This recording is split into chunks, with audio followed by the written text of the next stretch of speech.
Assalamualaikum warahmatullahi wabarakatuh. Pada kesempatan ini kita akan bahas soal-soal SBMPTN Fisika.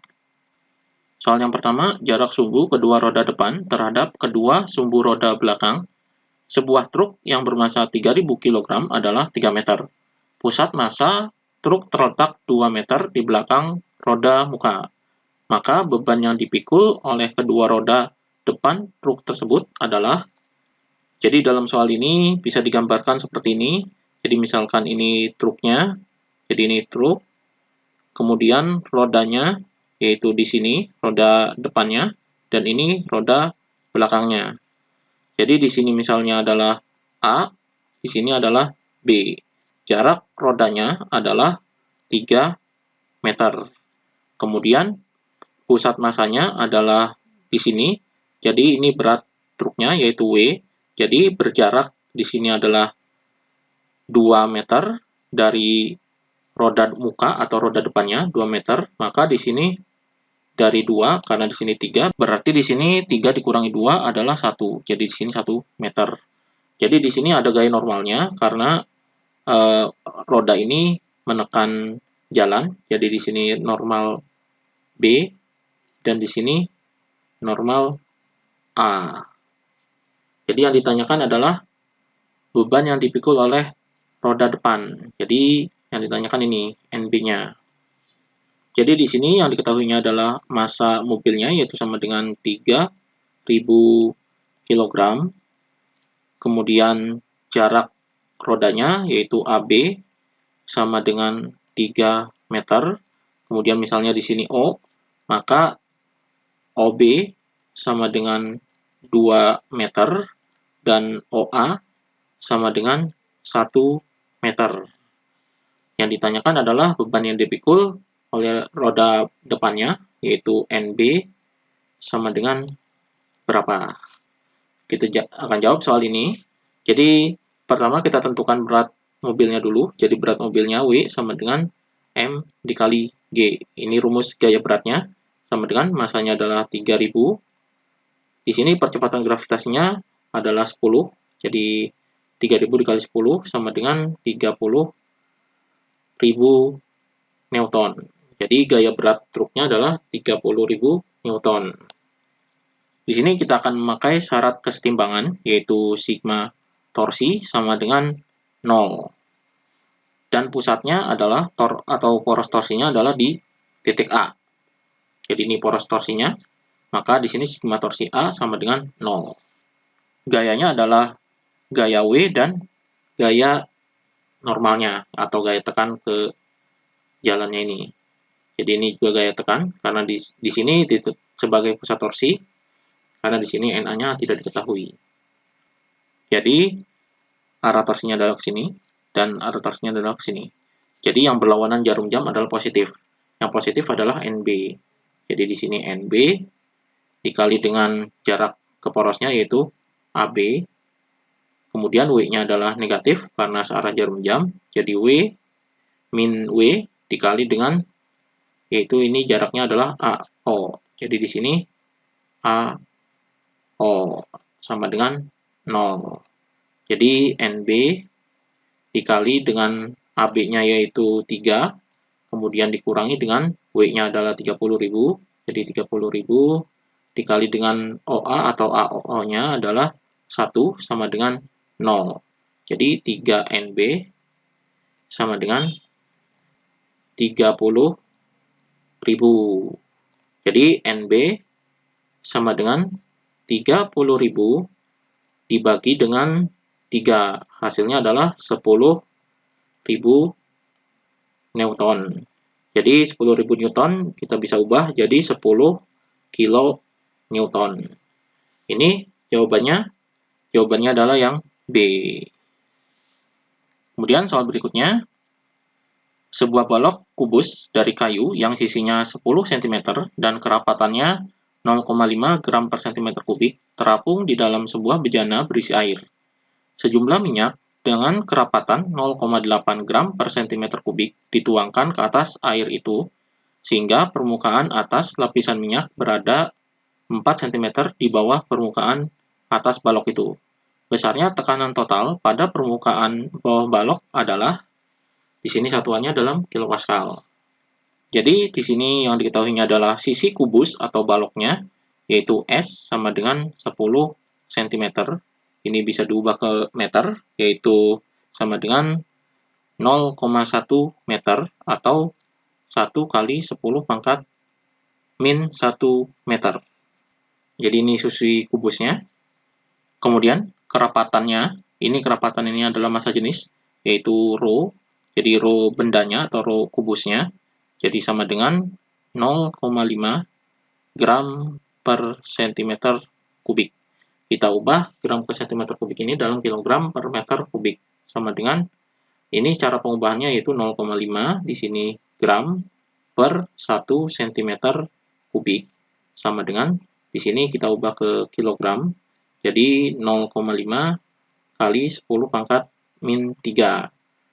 Jadi gram ke kilogram adalah 10 pangkat min 3, kemudian cm ke meter kubik, yaitu 1 kali 10 pangkat min 6. Jadi min 6-nya dikataskan, jadi hasilnya sama dengan 0,5 kali 10 pangkat min 3, min 6 dikataskan, jadi dikurangi, yaitu min 6. Jadi positif, min 6-nya jadi min 3 tambah 6. Maka hasilnya di sini adalah 0,5 kali 10 pangkat 3. Jadi hasilnya adalah 500 kg per meter kubik. Jadi ini massa jenis bendanya. Di sini juga sama, massa jenis minyaknya. Jadi rho minyak sama dengan, ini kita ubah ke kilogram, jadi 0,8 gram per 1 cm kubik. Kita ubah ke kilogram per meter kubik.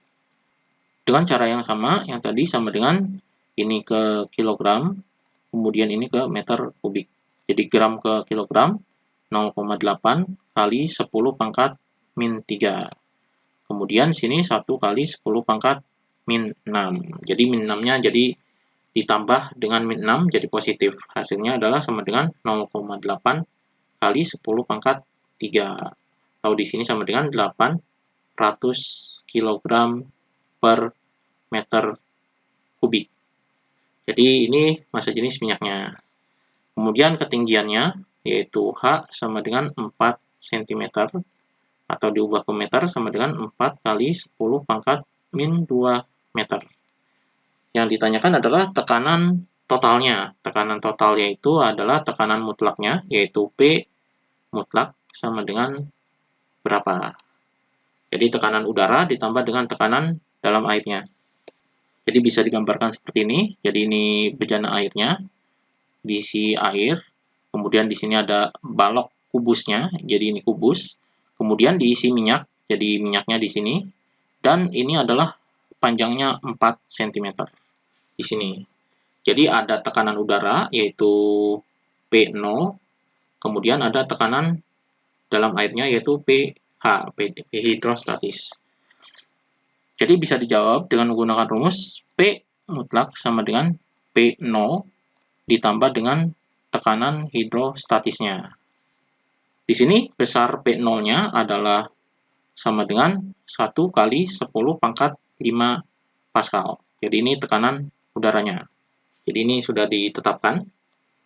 Kemudian untuk mencari tekanan hidrostatis, jadi tekanan dalam air ini, di sini ada gaya apungnya dalam air ini. Jadi kubus ini mengalami gaya apung yang besarnya itu FA atau gaya apung sama dengan rho GV.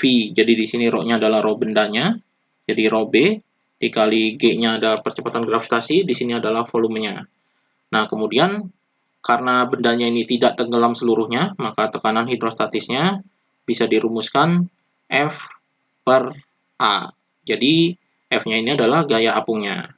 Maka di sini rho tekanan hidrostatisnya atau pH-nya adalah rho GV per A. Di sini rho-nya adalah rho bendanya. Jadi tekanan hidrostatisnya atau pH-nya rumusnya adalah ini. Kita jawab di sini tekanan mutlak yaitu tekanan totalnya sama dengan P0 ditambah dengan pH.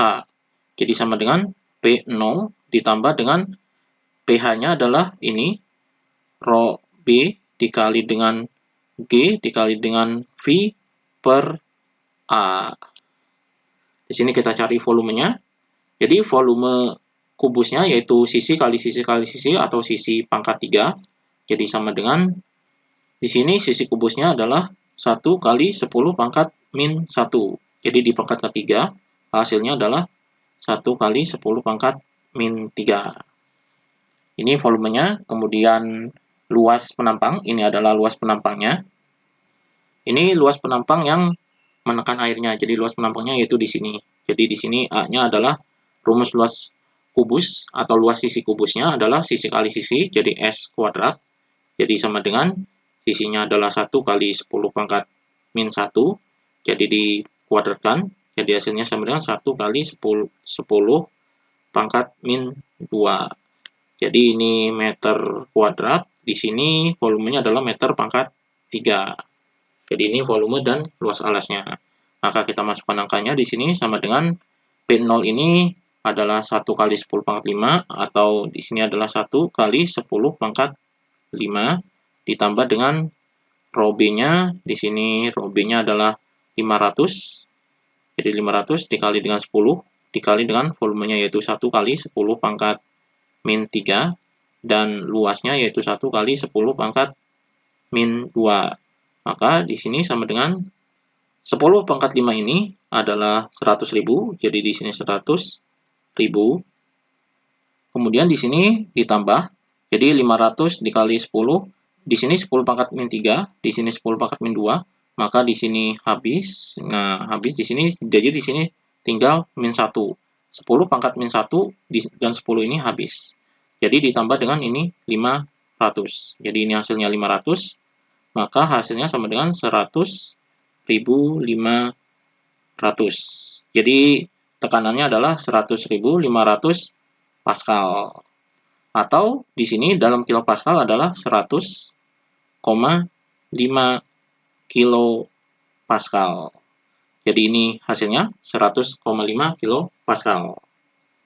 Jadi jawabannya adalah yang A.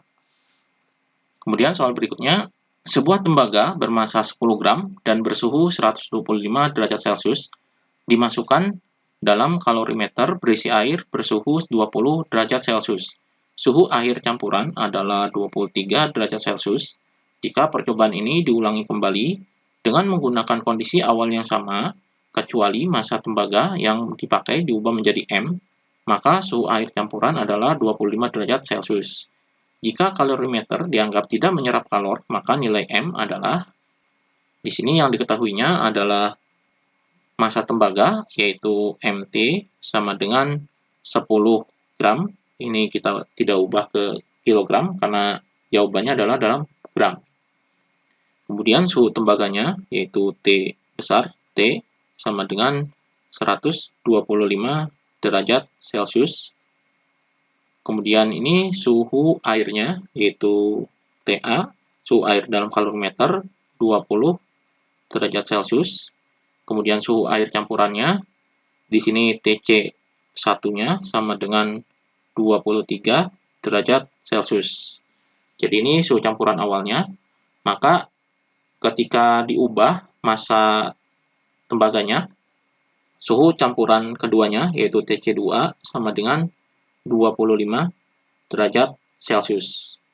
Maka yang ditanyakan adalah nilai M-nya. Jadi massa tembaga keduanya itu berapa? Jadi ini M sama dengan berapa? Di sini karena tembaga dan air dicampur, maka berlaku asas Black, yaitu Q lepas sama dengan Q terima. Jadi kalor yang dilepas sama dengan kalor yang diterima. Di sini airnya berada dalam kalorimeter, kemudian suhu tembaganya adalah 125 derajat Celcius. Pada tembaga ini tidak terjadi perubahan wujud, maka wujudnya adalah tetap. Jadi rumusnya adalah MT dikali dengan kalor jenis tembaga, yaitu CT dikali dengan delta T. Kemudian ini MA, kalor yang menerima adalah kalor air, karena suhunya rendah, jadi suhu rendah itu menerima kalor, dan suhu tinggi, yaitu tembaga, melepas kalor. Kemudian di sini C airnya, kemudian dikali dengan delta T.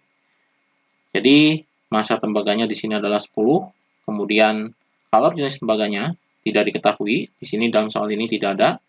Kemudian perubahan suhunya adalah perubahan suhu, ini suhu keseimbangannya yang pertama, berarti perubahan suhunya di sini suhu tinggi dikurangi dengan suhu keseimbangan. Jadi 125 dikurangi dengan 23. Kemudian sama dengan massa airnya tidak diketahui di sini, maka di sini tetap Ma. Kemudian kalor jenis air ini sudah diketahui walaupun tidak ada di soal, jadi sudah ditetapkan massa jenis air ini adalah 1. Jadi massa jenis airnya yaitu Ca sama dengan 1 kalori per gram derajat Celcius. Jadi ini massa jenis airnya. Maka di sini 1 dikali dengan delta T-nya. Delta T-nya adalah suhu campuran dikurangi dengan suhu airnya yaitu 20. Maka di sini hasilnya jadi 125 dikurangi 123 ini 102, jadi dikali dengan 10 jadinya 1020 CT massa jenis tembaga sama dengan ini dikurangi jadi 3 MA. Maka CT sama dengan 3 MA dibagi dengan 1020. Jadi ini kalor jenis tembaganya. Nilainya adalah 3 MA per 1020. Kemudian kita akan hitung kembali dengan menggunakan rumus asas Black ini. Karena massanya diubah, massa tembaganya. Jadi di sini Q lepas sama dengan Q terima. Jadi di sini massa tembaga dikali dengan CT dikali dengan delta T sama dengan massa air dikali dengan kalor jenis air Ca dikali dengan delta T. Maka suhu keseimbangannya yaitu ini 25. Jadi di sini massa tembaganya yaitu M. Kemudian dikali CT-nya adalah ini 3 MA per 1020.